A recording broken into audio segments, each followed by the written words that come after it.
Un cordial saludo, les habla el padre Fernando Cárdenas.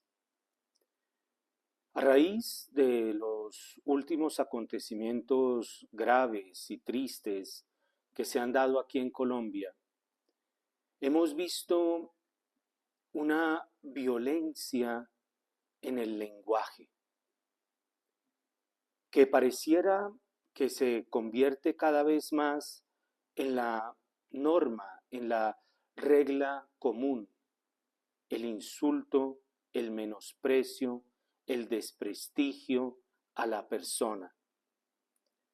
Y esto no solamente se circunscribe aquí al contexto de mi país, de Colombia, sino que esto es un fenómeno global, es un fenómeno generalizado y de un lado y de otro. Por eso quisiera dedicar este programa al tema de el lenguaje y el demonio. El apóstol Santiago, en su carta en el capítulo 3, versículos 4 a 10, dice lo siguiente: Lo mismo ocurre con los barcos. Con un pequeño timón, el piloto los maneja como quiere, por grandes que sean, aún bajo fuertes vientos. Así también la lengua es algo pequeño, pero puede mucho. Aquí tienen una llama que devora bosques. La lengua es un fuego y es un mundo de maldad. Rige nuestro organismo y mancha a toda la persona. El fuego del infierno se mete en ella y lo transmite a toda nuestra vida. Pero nadie ha sido capaz de dominar la lengua. Es un azote que no se puede detener, un derrame de veneno mortal. Con ella bendecimos a nuestro Señor y Padre, y con ella maldecimos a los hombres, hechos a imagen de Dios. De la misma boca salen la bendición y la maldición. Terrible, terrible lo que escribe Santiago. La capacidad que tiene la lengua de bendecir y de maldecir. Y dice Santiago, nadie ha sido capaz de dominar la lengua. Nadie, y cuando dice nadie, es nadie. También San Pablo escribe a los romanos en el capítulo 3, versículos 13 a 14. Su garganta es un sepulcro abierto y con su lengua urden engaños. Sus labios esconden veneno de serpiente y su boca está llena de maldiciones y amargura. Hay como ideas comunes. El infierno, dice Santiago, se mete en ella. Es un veneno mortal. San Pablo dice que la lengua esconde un veneno de serpiente. Es un sepulcro abierto, dice San Pablo. El poeta romano Ovidio, hablando de la lengua, dice que la lengua está llena de un veneno que mata. La lengua. Y hoy día como que no controlamos, usando la imagen de Santiago, ese timón que viene a controlar la vida de una persona. Y estamos incendiando bosques, dice Santiago. Y estamos, en lugar de bendecir, estamos maldiciendo. Y esto con todo tipo de justificaciones, que no se puede pactar con los que tanto han hecho daño, que no se puede en ningún momento confiar, y de ahí para adelante muchas cosas. Y Santiago pone de presente algo que me parece a mí muy, muy fuerte, y es que dice Santiago, lo repito, con ella bendecimos a nuestro Señor y Padre, con la lengua, bendecimos a nuestro Señor y Padre, y maldecimos a los hombres creados a imagen de Dios. De la misma boca salen la bendición y la maldición. Pero ahora, si somos creados a imagen y semejanza de Dios, de la lengua no debería salir una maldición, de la lengua debería salir una constante bendición. Algo parecido decía el padre Emiliano de Tardif. Nosotros hemos sido creados para una alabanza y lo que muchas veces le damos a Dios es una quejabanza. Hemos sido creados para bendecir a Dios con nuestra lengua. Y nuestra lengua lo que hace es maldecir a Dios y maldecir a los hombres.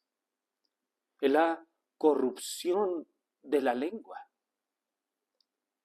El Papa León XIV, creo que, como se suele decir, la tiene clara sobre esto.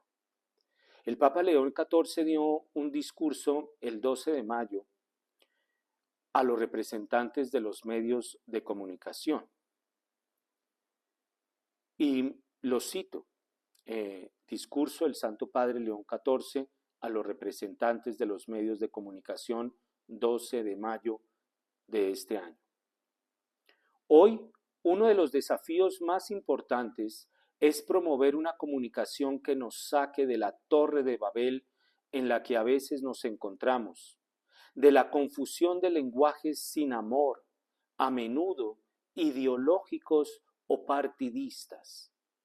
Nuestra forma de comunicarnos es fundamental. Debemos decir no a la guerra de palabras e imágenes. Debemos rechazar el paradigma de la guerra. Desarmemos la comunicación de todo prejuicio y resentimiento, fanatismo e incluso odio. Liberémosla de la agresión. Desarmemos las palabras y ayudaremos a desarmar el mundo. Aquí me parece tan importante esto del Papa León XIV que es muy de fondo, porque hay veces pensamos que las ideologías vienen de izquierda, pero no, también hay ideologías que vienen de lo que se llama la derecha. A veces pensamos que los zurdos, y después un epíteto irrepetible, los zurdos de no sé qué, son los únicos que cometen abusos y que son violentos y que denigran a la persona. Pero se nos olvida también de este lado. Repito, es algo que se da de lado y lado.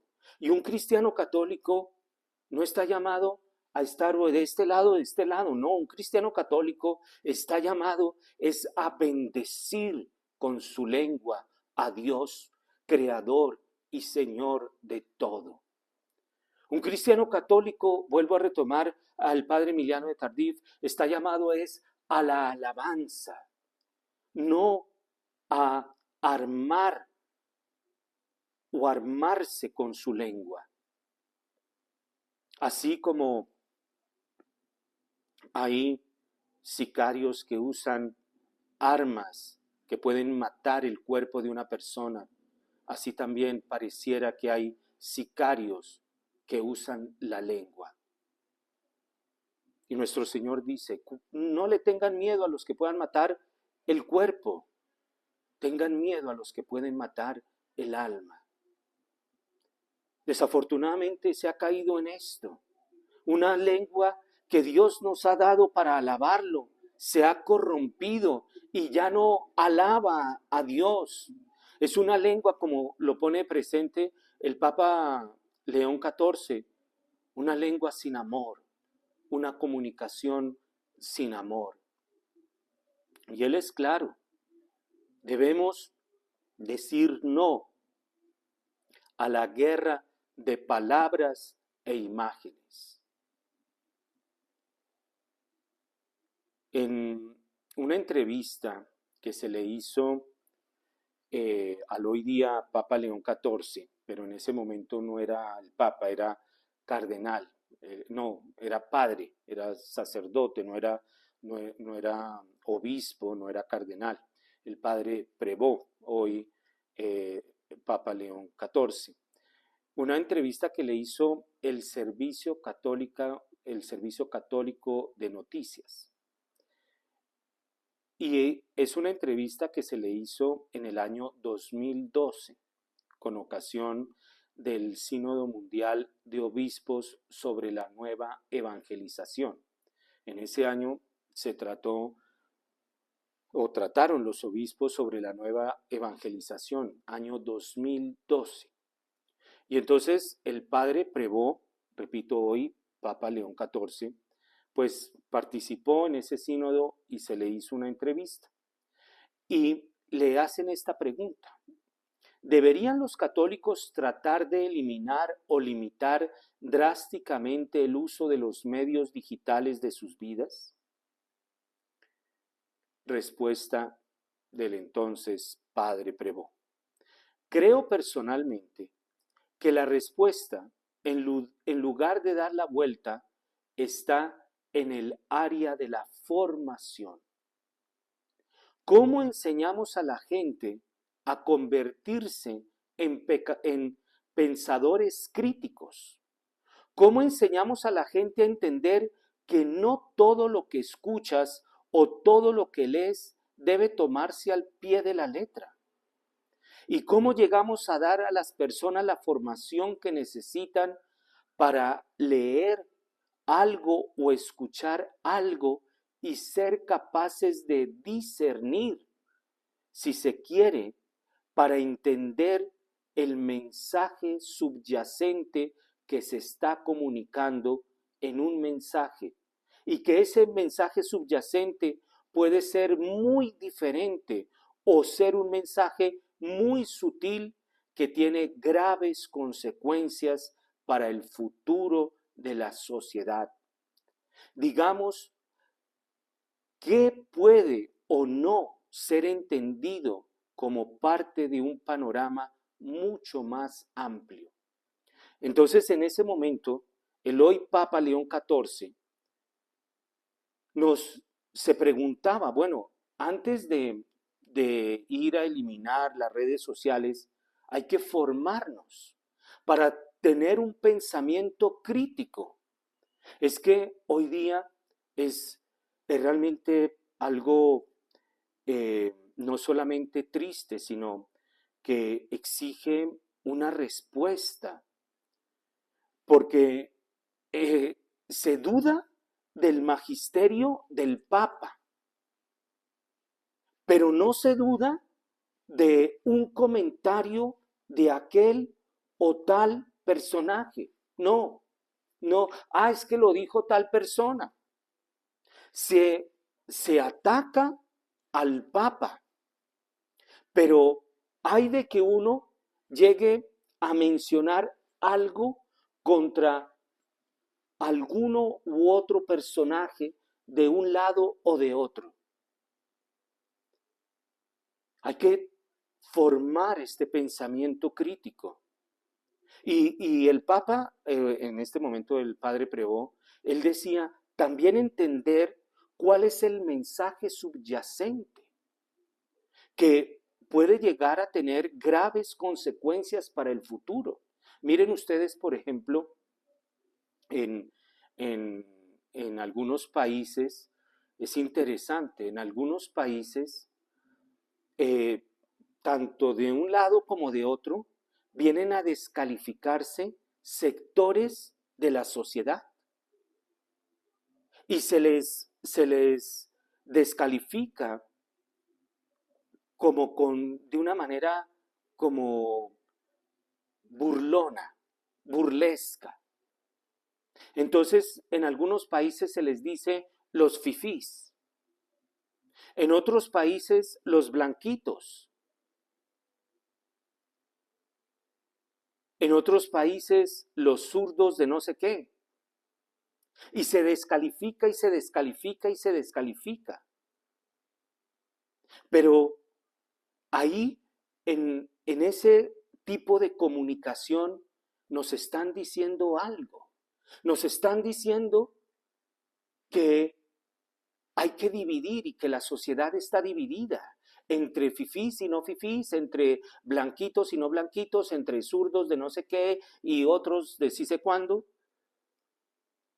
Hay un mensaje de división. Y hay personas que se ríen de esto. Esto no es para risa. Esto no es para risa. Ay, qué valiente salió a decir tal cosa de esta manera. Pero ¿cuál es el mensaje?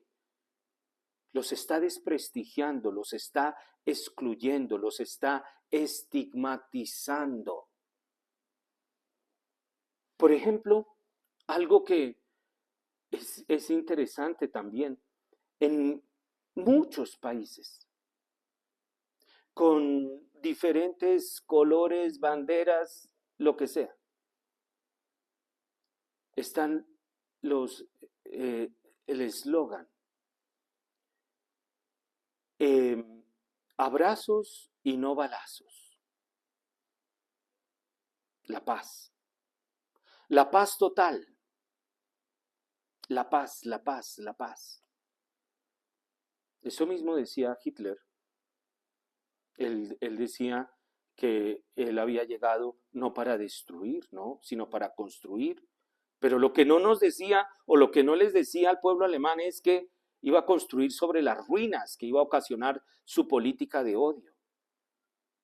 Y entonces cuando uno oye aquí y allá que eh, abrazos y no balazos, que la paz total, que la paz completa, que la paz así, que la paz asá, oye, ¿cuál es el mensaje que se nos está dando? Y dice en ese momento el padre Prevot que puede tener graves consecuencias para el futuro.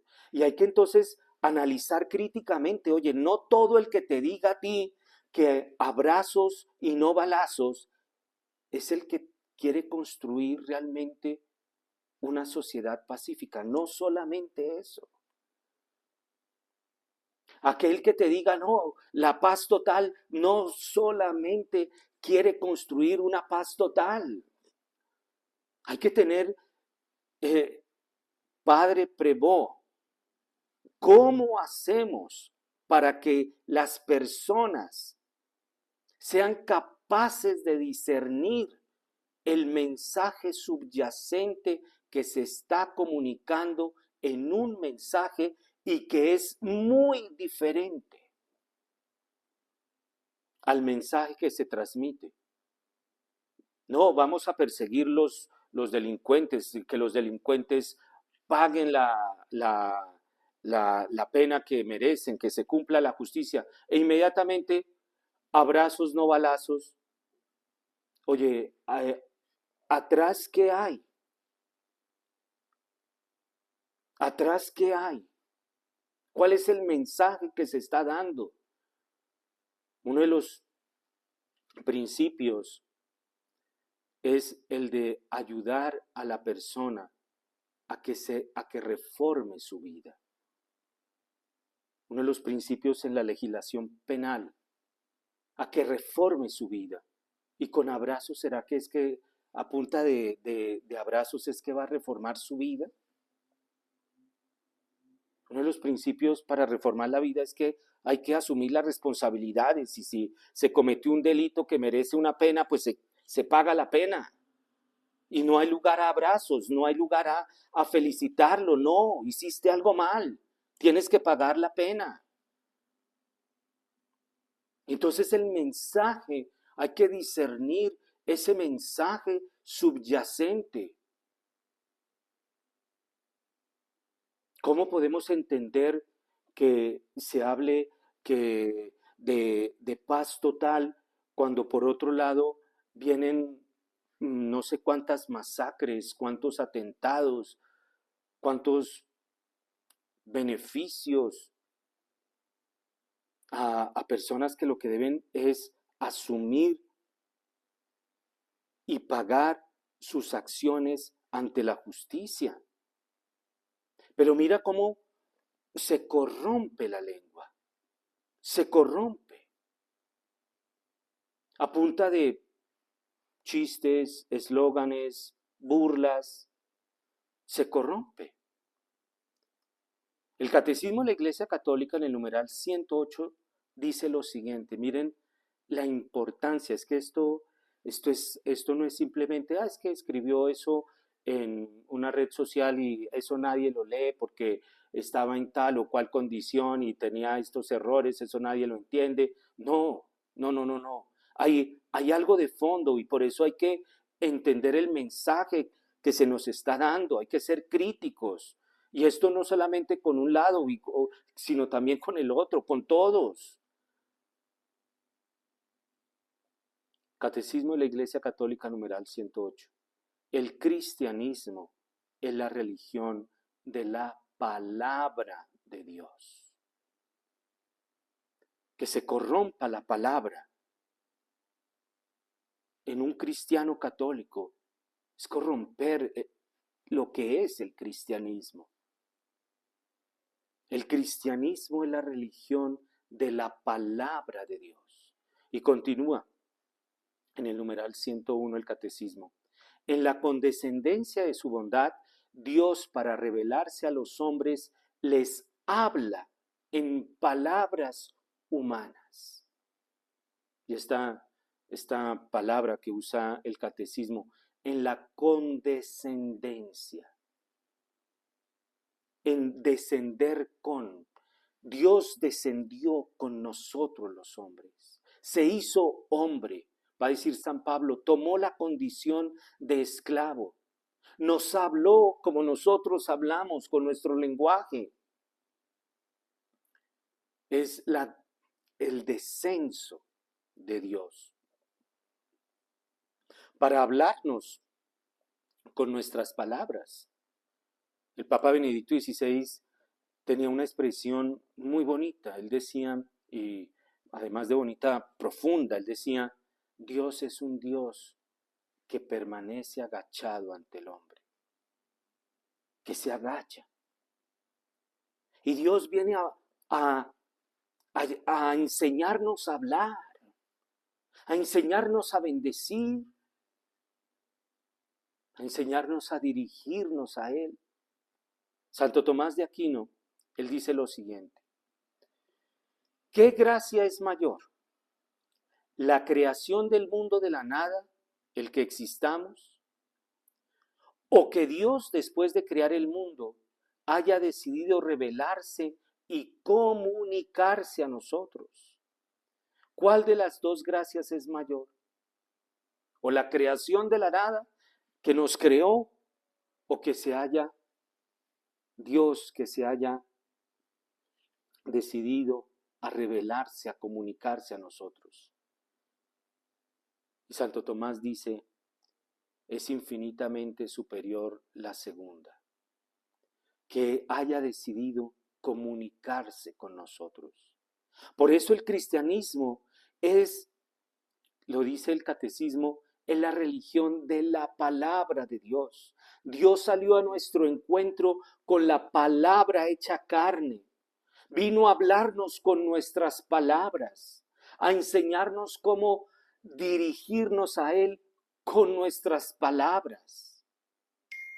Dice Santo Tomás, hemos sido creados por Dios. Es verdad que la creación es una expresión de misericordia. Existimos porque hemos sido amados. Claro, eso es muy grande. Eso ya es muchísimo. Pero esto se queda muy corto. No ya con que existamos porque hemos sido amados, sino que Dios toma nuestra condición.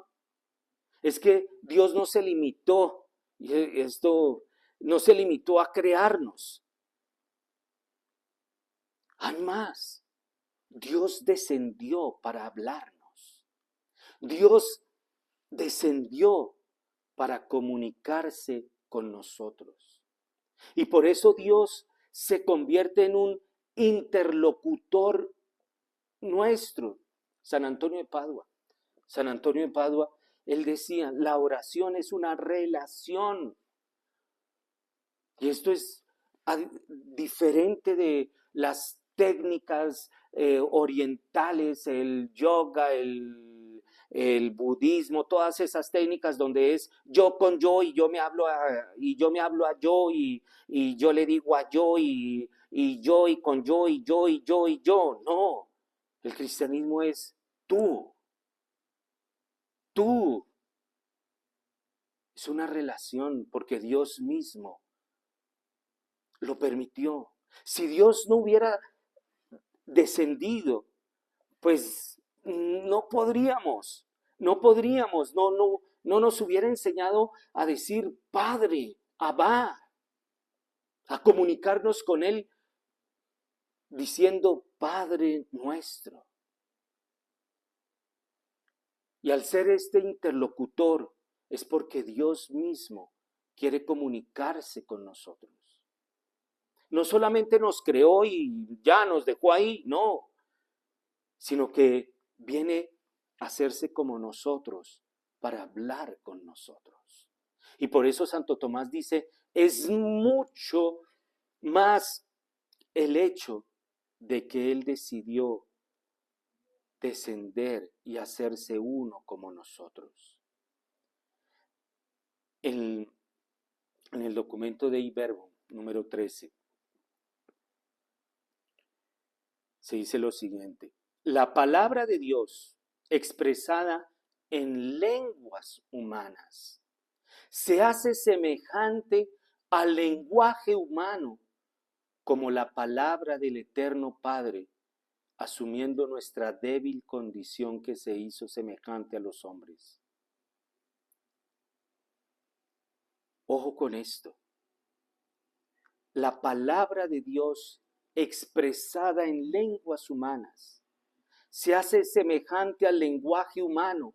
Aquí nos está diciendo Concilio Vaticano II que nuestro lenguaje puede expresar la palabra de Dios.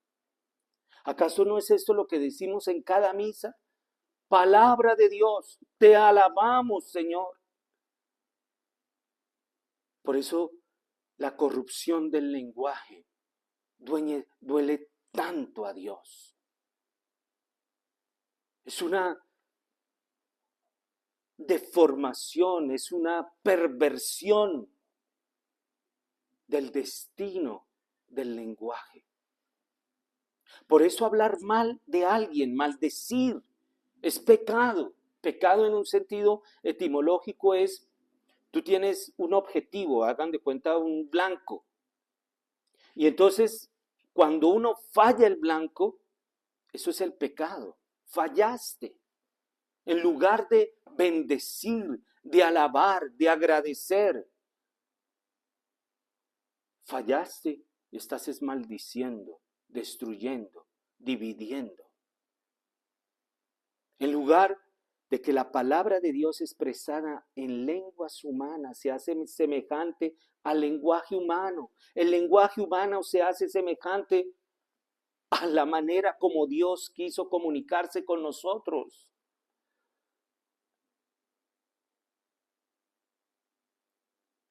Y Dios, ¿cómo quiere comunicarse con nosotros? Dios no viene como no viene, y lo digo con todo respeto, pero lo digo con una imagen que puede ayudarnos a que se quede. Dios no es un chat GPT. Hazme el trabajo y ¡prum! Ya. Y ahora, ¿qué hago para llegar a tal lugar? ¡Prum! Y cómo hazme un diseño y ¡prum! No, no, no. Dios quiere la comunicación y de la raíz etimológica de comunicación viene comunión. Cuando hay comunicación hay comunión y hay comunión porque ha habido comunicación. Yo no tengo comunión con ChatGPT. Yo no tengo comunión con ChatGPT y esto apliquémoslo a muchas cosas. Yo no tengo comunión con el perro. Ay, que no le diga así que es mi hijo perruno, Pues eso, yo no tengo comunión. No, ¿por qué? Porque el perro no se comunica. Dios quiere comunicarse para entrar en comunión.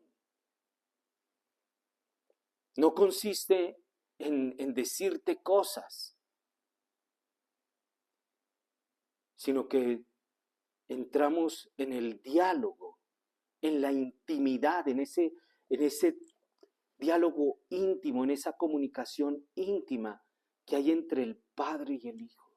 Y ahí nos metemos, ahí cabemos, tú y yo ahí cabemos. En una ocasión le escuché a un sacerdote algo tan profundo, tan bello, y que me hizo como, pues, tomar más conciencia de la importancia de la homilía. Él decía, ¿la homilía qué es? La homilía no es presentar mis ideas, presentar ahora nuevos descubrimientos teológicos. No, la homilía es uno como sacerdote meterse en el diálogo de Dios con el fiel. Y entonces uno como sacerdote lo que hace es ayudar a que se dé ese diálogo en la homilía. Pero si yo lo distraigo de esa comunicación, la homilía es eso. Dios quiere introducirnos en la intimidad de Él. La palabra se hizo carne. La palabra se hizo carne y habitó entre nosotros. La intimidad que Dios quiere con cada uno de nosotros se hizo carne para llegar a tener intimidad con nosotros. Y continúa el Catecismo de la Iglesia Católica, numeral 103. Por esta razón, la Iglesia ha venerado siempre las divinas escrituras, como venera también el cuerpo del Señor. Son las dos mesas, la mesa de la palabra, la mesa de la Eucaristía. Y decía un padre de la iglesia, bueno, no un padre de la iglesia, pero un pensador de la antigüedad, Orígenes, él decía que así como cuidamos los fragmentos de la Eucaristía, así debíamos cuidar las palabras, que no se pierdan. Es que es Dios que quiere entrar en comunicación contigo. ¿Y tú qué le vas a decir?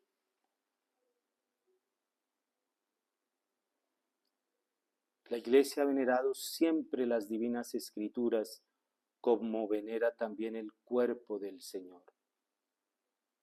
Hay veces estamos, pues claro, todo cuidado, toda reverencia a la Eucaristía, claro, pero también todo cuidado, toda reverencia a la palabra de Dios. Y es que la palabra de Dios contiene la buena noticia, el Evangelio. Lo dice nuestro Señor, para que vuestra alegría sea perfecta. Es la alegría que se produce en el encuentro con la persona de Cristo. Y esto lo dice Benedicto XVI en esta exhortación sobre la palabra de Dios. Y él dice esto: no hay prioridad más grande que esta: abrir de nuevo al hombre de hoy el acceso a Dios, al Dios que habla y nos comunica su amor para que tengamos vida abundante. ¿Cuántas veces le has preguntado a Dios: Señor, ¿qué quieres que yo haga? Porque pareciera que es que le estamos preguntando es a los de aquí o a los de allá, ¿y ahora qué quieres que yo haga? No, entonces ahora todos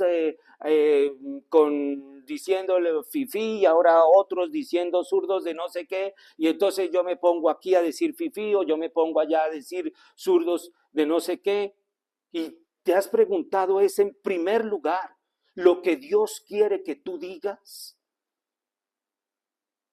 lo que tú quieres, lo que Dios quiere que tú digas. ¿Te has preguntado eso? Desconocer las palabras, desconocer la Sagrada Escritura, decía San Jerónimo, es desconocer a Cristo. Conocemos del último artista, del último cantante, del último escándalo, pero de la palabra de Cristo, de la palabra de Dios. El hombre ha sido creado, dice Benedicto XVI en esta exhortación que publicó después de ese sínodo sobre la palabra. El hombre ha sido creado en la palabra y vive en ella. No se entiende a sí mismo si no se abre a este diálogo.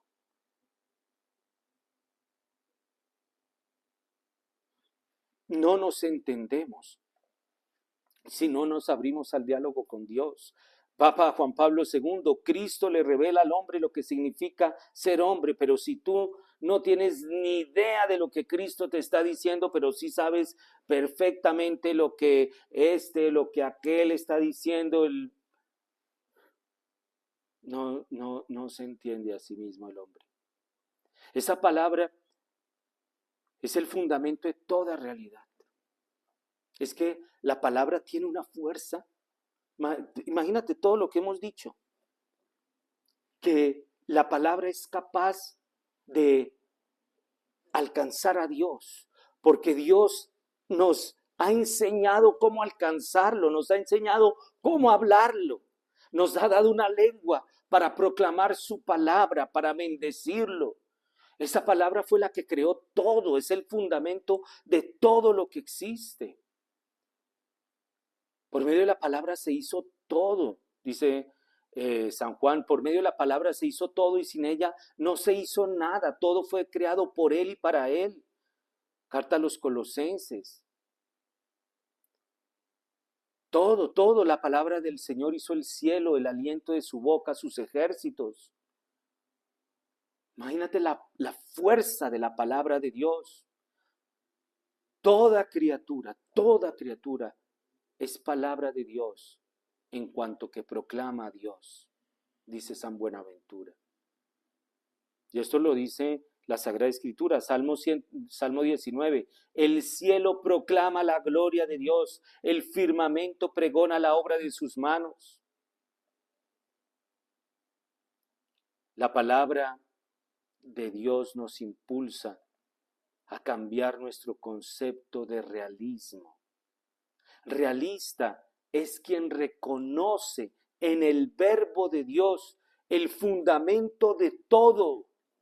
No, yo sí soy realista porque yo sí sé, ahora yo me vi el video de tal persona, de tal analista que explicó cómo es que está el globalismo, cómo es que están los zurdos de no sé qué, cómo están los fifís, y como yo vi el video, ahora yo sí sé, yo sí soy realista.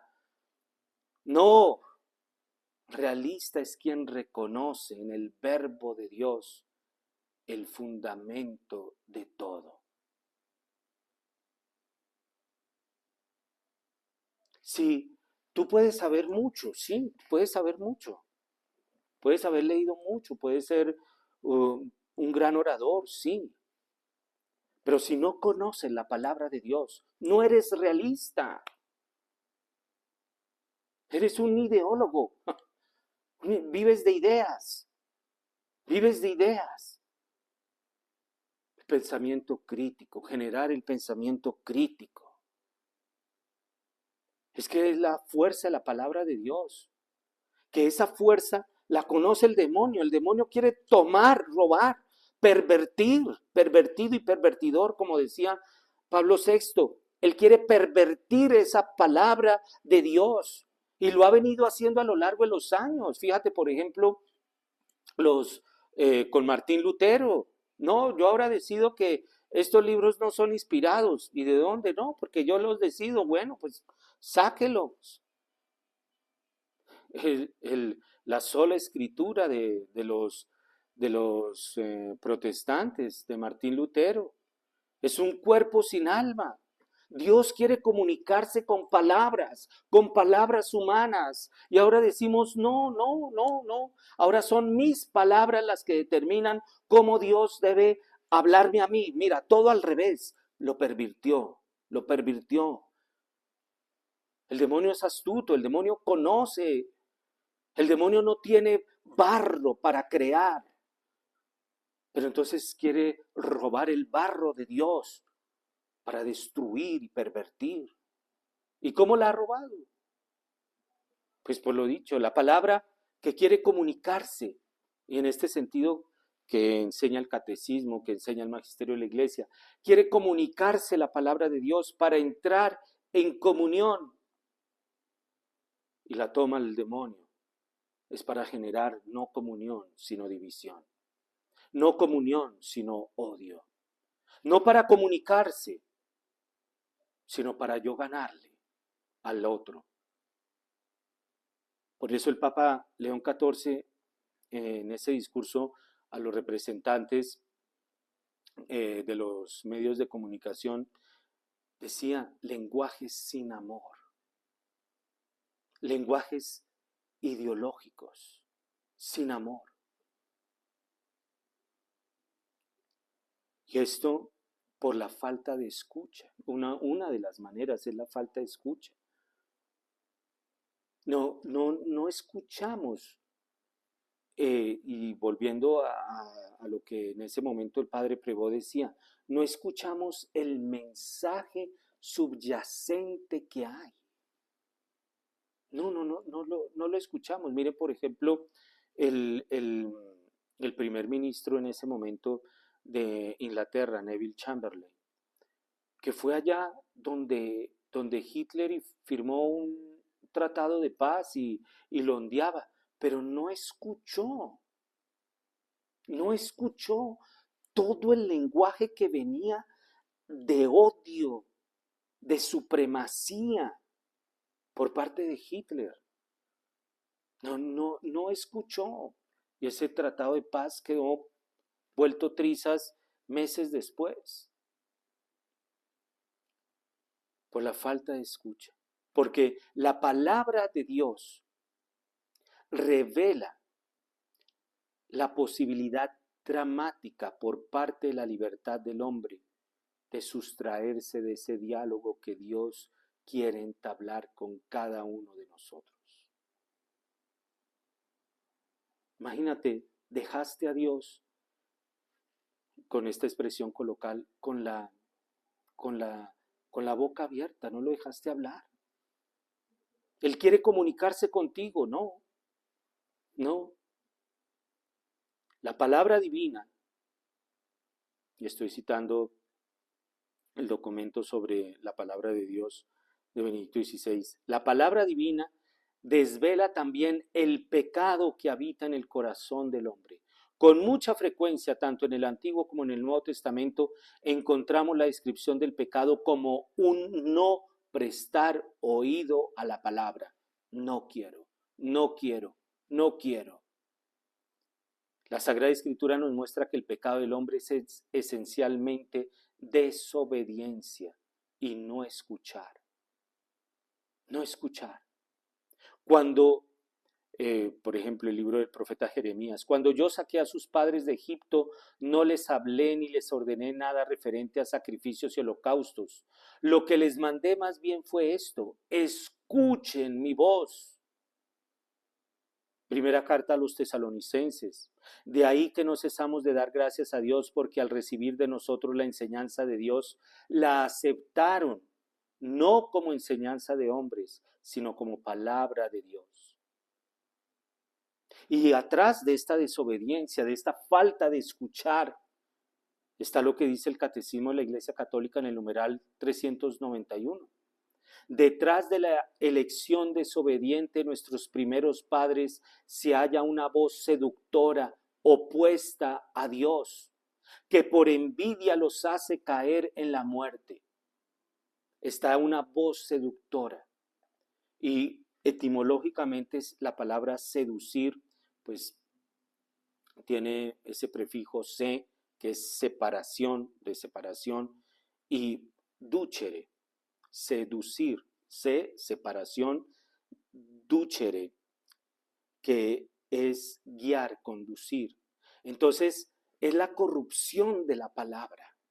Ya no es una palabra que oriente a la voluntad de Dios, ya no es una palabra que oriente a la comunicación con Dios y con los demás hermanos, sino que es una palabra que viene a separar de Dios, a separar del hombre.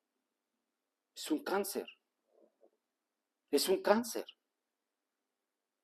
El padre Gabriel Amor dice que el demonio utiliza el lenguaje para manipular y tentar a las personas, para llevarlo aparte, como se dice aquí en Colombia, hacer rancho aparte.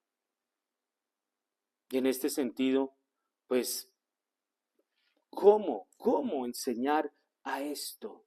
¿Cómo enseñar a distinguir esto? Porque es muy hábil, muy sutil.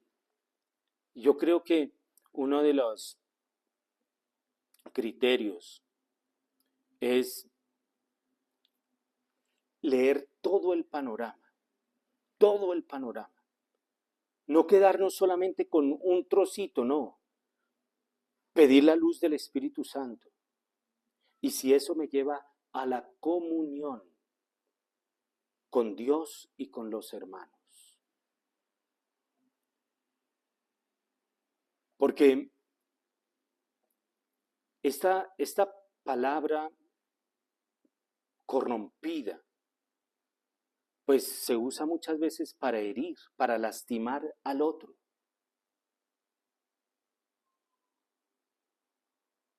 Para herirlo, para lastimarlo. Otras veces para gozar de aquello que se está diciendo, satisfaciendo la antipatía y el odio que se ha venido acumulando, liberando la envidia, los celos, los resentimientos, el rencor, la venganza. Y según un estudio que se ha hecho, este tipo de lenguaje, cuando se use este tipo de lenguaje para generar antipatía, perdón la expresión, pero para vomitar todo ese rencor, ese odio que se ha ido acumulando. Eso es propio de personas con complejos de inferioridad, envidiosas, susceptibles. Y esto no se trata de un lado o de otro, no, es la persona humana, sea de un lado, sea de otro. Es el gozo de herir para paralizar al competidor. En este mundo donde hay esa competencia por likes, hay un estudio que hizo la Universidad de California.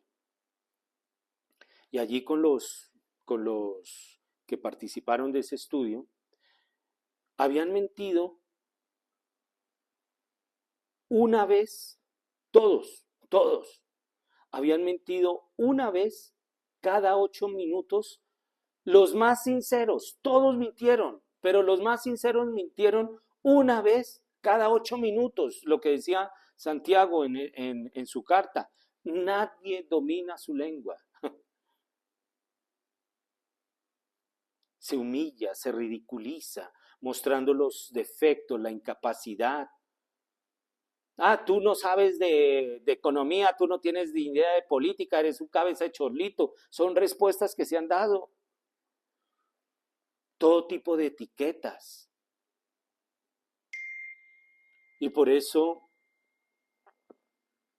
hay que recordar esto que nos dice San Pablo, la caridad se enfriará. Y cuando la caridad se enfríe, la verdad será escasa. Los falsos profetas. En este sentido, el Papa Francisco en el mensaje de Cuaresma del 2018, él decía, ¿qué formas asumen los falsos profetas? Y él decía lo siguiente, son como encantadores de serpientes O sea, se aprovechan de las emociones humanas para esclavizar a las personas y llevarlas a donde ellos quieren. ¿Cuántos hijos de Dios se dejan fascinar por las lisonjas de un placer momentáneo al que se le confunde con felicidad? Y aquí hay un tema muy complejo, muy complejo.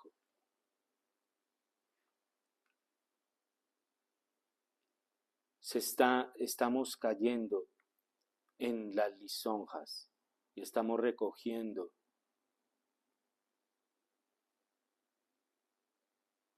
las consecuencias de esas falsas promesas. ¿Hacia dónde va la humanidad? ¿Cuántos hombres y mujeres viven repito, cuántos hombres y mujeres viven como encantados por la ilusión del dinero, que los hace en realidad esclavos del lucro o de intereses mezquinos? ¿Cuántos viven pensando que se bastan a sí mismos y caen presa de la soledad? Otros falsos profetas son los charlatanes que ofrecen soluciones sencillas e inmediatas para los sufrimientos, remedios que sin embargo resultan ser completamente inútiles. ¿Cuántos son los jóvenes a los que se les ofrece el falso remedio de la droga, de unas relaciones de usar y tirar, de ganancias fáciles pero deshonestas? ¿Cuántos se dejan cautivar por una vida completamente virtual, en que las relaciones parecen más sencillas y rápidas, pero que después resultan drásticamente sin sentido? Esos estafadores solo ofrecen cosas sin valor, pero también quitan lo más valioso, como la dignidad, la libertad y la capacidad de amar. Y hay lenguajes que llevan a eso, a una incapacidad de amar. Es terrible. Es el engaño, continúa el Papa Francisco, es el engaño de la vanidad que nos lleva a pavonearnos, haciéndonos caer en el ridículo. Y el ridículo no tiene vuelta atrás. El demonio siempre es mentiroso y padre de la mentira. Presenta el mal como bien y lo falso como verdadero para confundir el corazón del hombre. Ah, no, si es que estos son violentos, pues con estos no se puede ser otra cosa sino violentos. Oye, ¿es esto lo que ha mostrado la historia? ¿Es esto lo que ha mostrado la historia? Sentido crítico. Juan Pablo II, nazis en Polonia, comunistas en Polonia, estudiar a escondidas, le hicieron la vida imposible a Juan Pablo II. Nunca tomó el camino armado. Nunca tomó el camino del insulto. Al contrario, en su primer viaje a Polonia, habló de la dignidad del hombre. Usó su palabra, su lengua, para bendecir, alabar a Dios, mostrando la dignidad del hombre. Y es que, ¿qué pasa con la mentira? Un estudio de la Universidad de Pensilvania en los Estados Unidos en el año 2003, dice que cuando la persona que ha mentido, esa persona siente la presencia de la verdad. Y entonces, al sentir eso, él tiene que reprimir la verdad. La reprime, pues, para dar espacio a la mentira. Y ese esfuerzo de reprimir la verdad para darle espacio a la mentira viene a desarrollar cambios en la actividad cerebral. Es muy fuerte. Por eso no hay mentiras suaves, mentiras blancas, mentiras piadosas. No, en tu organismo hay una violencia grande, grandísima, grandísima.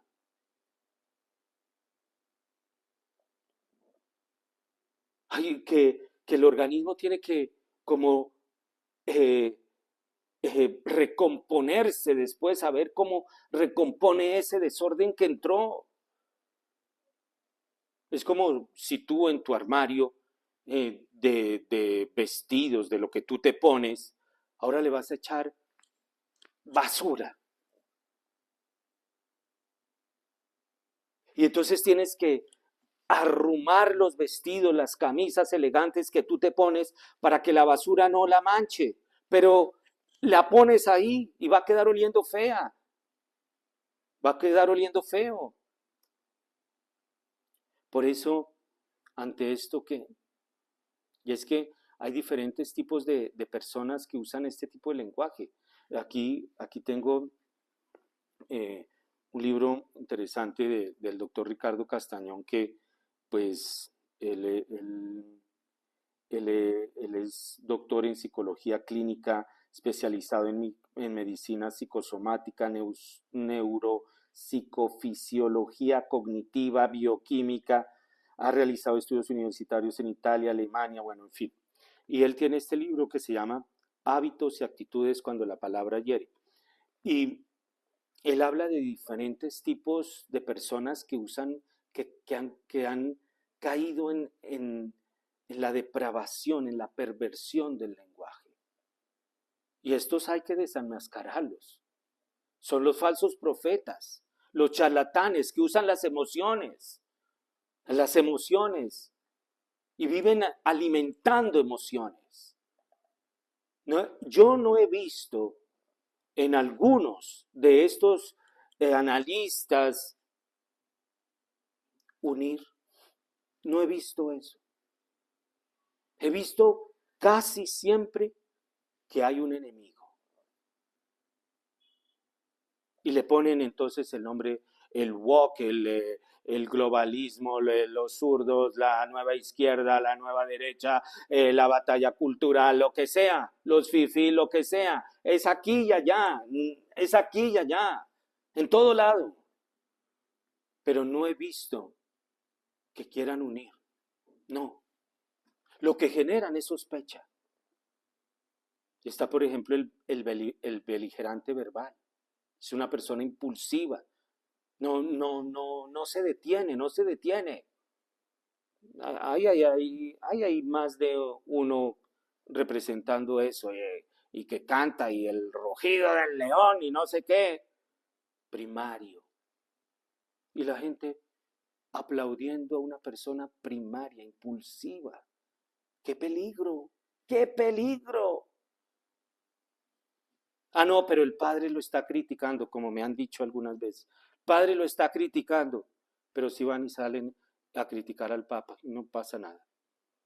El delirante, el susceptible. Por eso, la oración. Miren, el cardenal Bantuán, a mí me gusta mucho la espiritualidad del cardenal Bantuán. Este hombre que fue preso en Vietnam, que habla sobre la esperanza.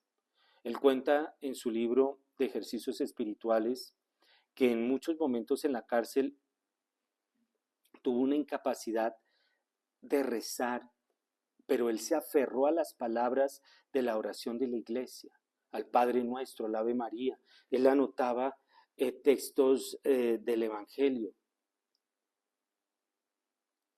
Y la oración, porque la oración viene a purificarnos, a purificarnos. Y nos vamos haciendo capaces de la esperanza en estos momentos en que se nos quiere robar la esperanza, en que se nos quiere matar la esperanza. La oración vuelve a sembrar la esperanza, porque es ese contacto, es esa relación con un Dios que me ama. El hombre, y esto lo dice Benedicto XVI en la encíclica sobre la esperanza, Spei Salvi número 31.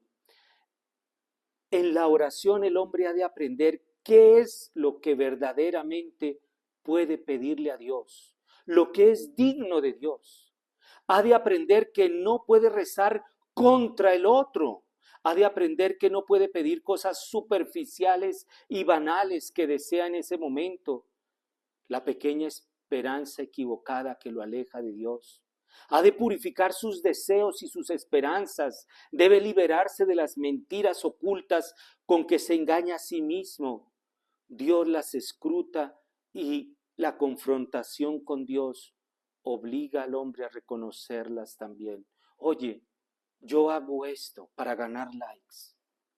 Yo hago esto porque mi temperamento es el de ser una persona impulsiva. Pero bueno, reconócelo. Y reconociéndolo, tendrás cura, pero reconócelo. El encuentro con Dios despierta mi conciencia, para que ésta ya no me ofrezca más una autojustificación, ni sea un simple reflejo de mí mismo.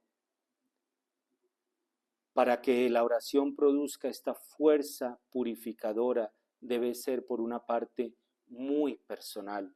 Una confrontación de mi yo con Dios, con el Dios vivo, y eso exige muchas veces lucha. Señor, ¿por qué tengo esta indignación contra tal persona? Pero a Dios, y Dios te va purificando. Dios te va purificando. Es un momento de orar, pero usemos nuestra lengua para orar. San Antonio de Padua, al que le tengo un gran cariño y una devoción, él decía que hay como 3 o 4 momentos para la oración. Una, la disposición de abrir mi corazón al encuentro con Dios. 2, es,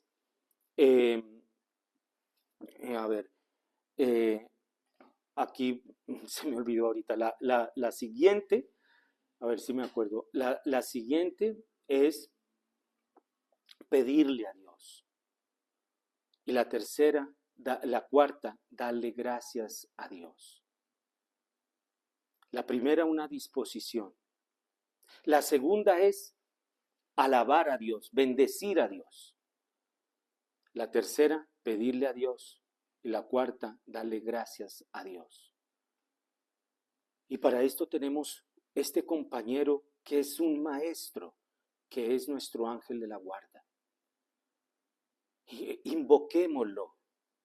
En nuestra oración vayamos con nuestro ángel de la guarda, que no nos roben la esperanza y no caigamos en estos seductores, en estos falsos profetas, en estas, lo digo así, en estas voces de serpiente, citando a San Pablo en la carta a los Romanos, que llevan veneno en su lengua. No, que tengamos una formación crítica.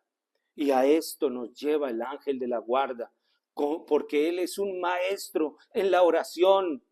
Él viene a traernos luz y la luz de Dios. Volvamos a estos amigos nuestros. Es tiempo de volver a Dios para alabarlo, para bendecirlo, para purificarnos, para que nos dé su luz. Y sigamos siempre, son los caminos de Dios, los que Él quiere, y así nuestra alegría sea colmada. Que Dios nos bendiga a cada uno de nosotros. En estos momentos no dejemos de orar, de pedir, de bendecir a Dios y de agradecer. Que Dios los bendiga.